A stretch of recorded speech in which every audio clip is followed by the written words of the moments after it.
Assalamualaikum warahmatullahi wabarakatuh. Kedengeran nggak? Kalau kayak gitu, ya apa?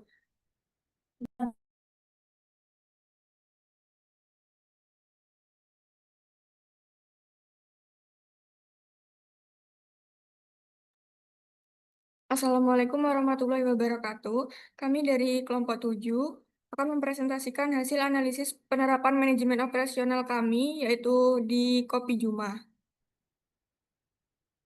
Selanjutnya, ini adalah anggota kami, yaitu ada Raisya, dan saya sendiri Devniar, Maulin, dan juga Firda.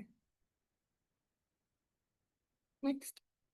Baik, bab pertama yaitu pendahuluan. Jadi, hal yang melatar belakang ini adalah Kopi Juma yang sudah sadar akan pentingnya manajemen operasional untuk menjaga kelancaran proses bisnisnya.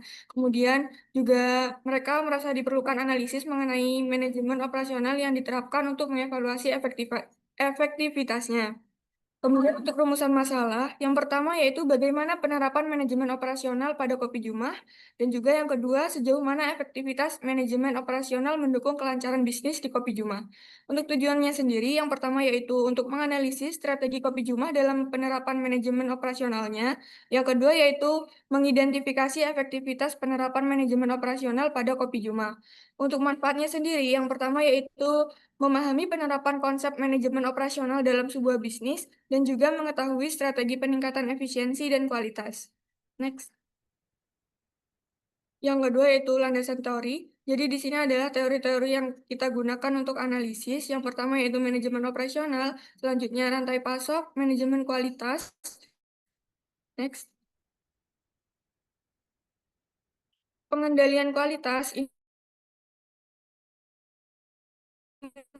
inventory management, dan juga naive method forecasting. Berikutnya akan dijelaskan oleh teman saya. Kemudian kita menggunakan metode penelitian. Kita melakukan penelitian di hari Minggu 1 Juni 2025 di pukul 10. Tempat penelitiannya terdapat di Kopi Juma bersama dengan narasumber. Kita dilakukan wawancara bersama dengan narasumber dan juga salah satu anggota kita yaitu Raisya. Lalu kita menggunakan teknik pengumpulan datanya dari literatur jurnal, e-book, website, dan juga artikel. Nah, diagram alir penelitiannya seperti yang ada di diagram berikut.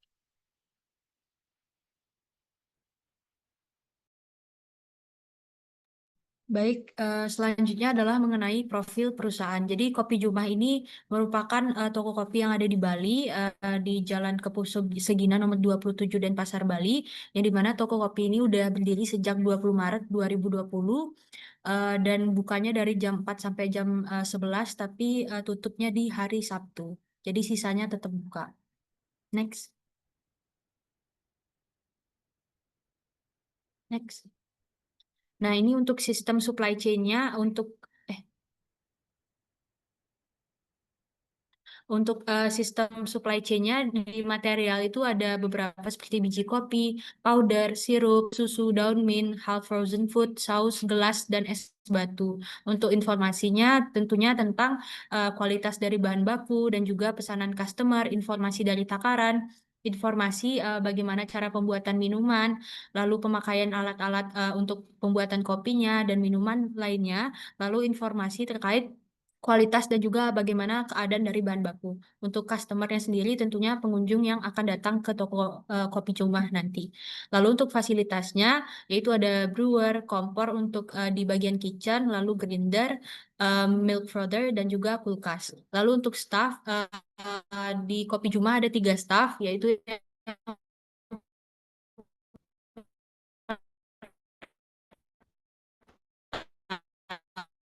pertama di bagian kitchen untuk masak makanan, lalu satu juga servisnya itu mengenai pelayanan yang ramah dari Kopi Cuma. Next. Selanjutnya akan dilanjutkan oleh rekan saya. Terima kasih. Untuk sales dan order management, di sini sistem pencatatannya itu masih menggunakan format Excel untuk breakdown pembelian bahan baku. Tapi belum ada sistem forecasting demand secara formal karena masih belum diperlukan. Untuk order manajemennya itu menunggu stok habis, misalnya langsung membeli apabila menyentuh threshold atau 1 kilogram kopi. Untuk frekuensi pembeliannya itu ada 2, setiap hari dan juga bulanan. Untuk setiap hari itu untuk bahan cepat rusak seperti daging, sayuran, dan telur dan daun mint. Untuk bulanannya itu contohnya seperti kopi karena dalam kurun waktu 1 sampai 2 bulan itu bisa disimpan. Untuk strategi inventory sendiri yaitu menggunakan threshold level digunakan untuk patokan kapan harus reorder point. Seperti contohnya kopi itu 1 kilogram. Kemudian mengutamakan kualitas bahan seperti kopi tidak boleh lebih dari 1 bulan dari tanggal roastingnya. Kemudian ada backup vendor jika supplier utama kosong. Yang terakhir, treatment inventory bar dan kitchen itu berbeda sesuai kebutuhan dan ketahanan barang. Selanjutnya untuk production sendiri, di sana ada jumlah pegawai sejumlah 3 dengan quality controlnya dilakukan oleh manajer itu sendiri yaitu Pak Agung Wah. Kemudian proses produksi juga terbagi menjadi 2, ada yang di bar dan di kitchen. Untuk yang bar sendiri itu fokus pada minuman, biji kopi, powder susu, sirup, dan makanan setengah jadi atau frozen food. Untuk kitchen sendiri itu memasak bahan baku mentah. Sedangkan tantangan dalam produksinya itu ada 2, yakni ada faktor cuaca yang dapat merusak powder yang sudah disiapkan, kemudian kewalahan ketika pelanggan datang secara berkelompok dengan order yang berbeda-beda.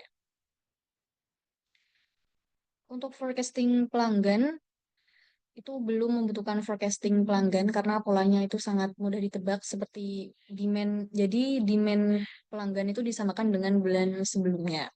Seperti pembelian menurun pada akhir bulan dan sasarannya itu penghuni apartemen, pekerja dan juga mahasiswa yang menjadi pelanggan utama.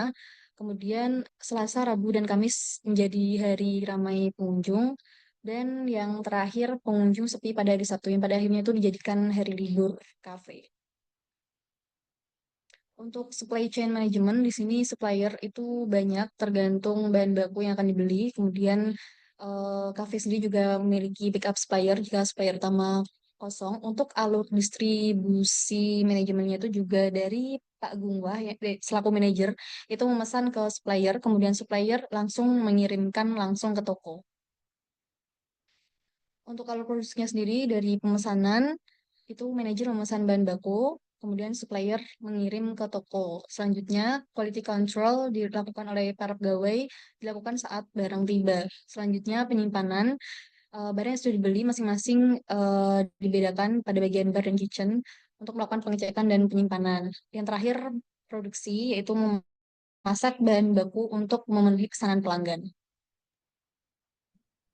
Baik, selanjutnya adalah proses strategi dari Kopi Jumah.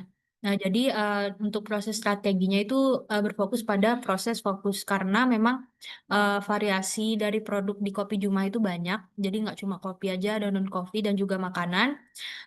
Tapi memang untuk unit usahanya itu tidak menghasilkan produk dalam jumlah besar. Jadi hanya variasinya saja yang banyak. Sehingga fokus dari Kopi Jumah ini adalah untuk menghasilkan kualitas yang baik serta pengalaman dari konsumen karena memang Kopi Jumah ini konsepnya adalah kopi rumahan. Jadi yang diinginkan oleh Pak Gungwah sendiri yaitu untuk kopi yang bernuansa rumah dan juga kualitas yang baik. Next.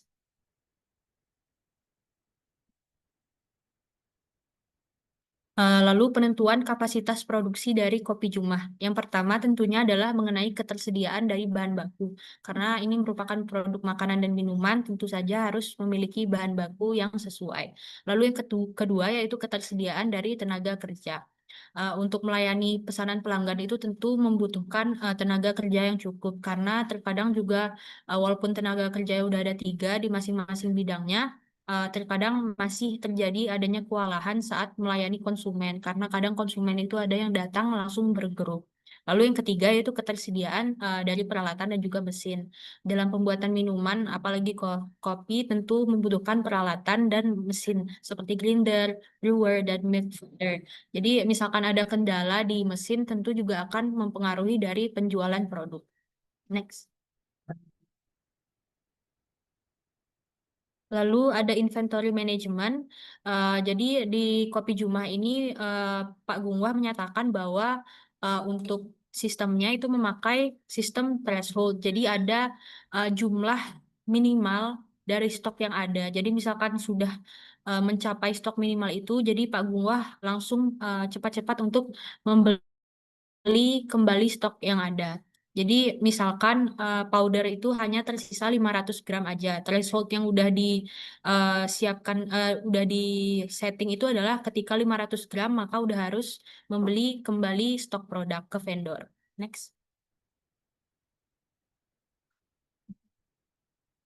Lalu ada quality control dari Kopi Jumah. Seperti yang tadi sudah dijelaskan, jadi Pak Gungwah itu terkadang itu vendor itu out of stock sehingga harus menyiapkan cadangan vendor. Jadi memang setiap produk itu berbeda-beda vendornya sehingga terkadang saat vendor utama itu nggak ada dan vendor kedua itu menjadi pilihan, Pak Gungwah itu untuk cegah adanya perubahan rasa karena terjadi perbedaan produk karena membeli dari vendor yang berbeda, itu mencoba bahan baku yang telah dibeli. Jadi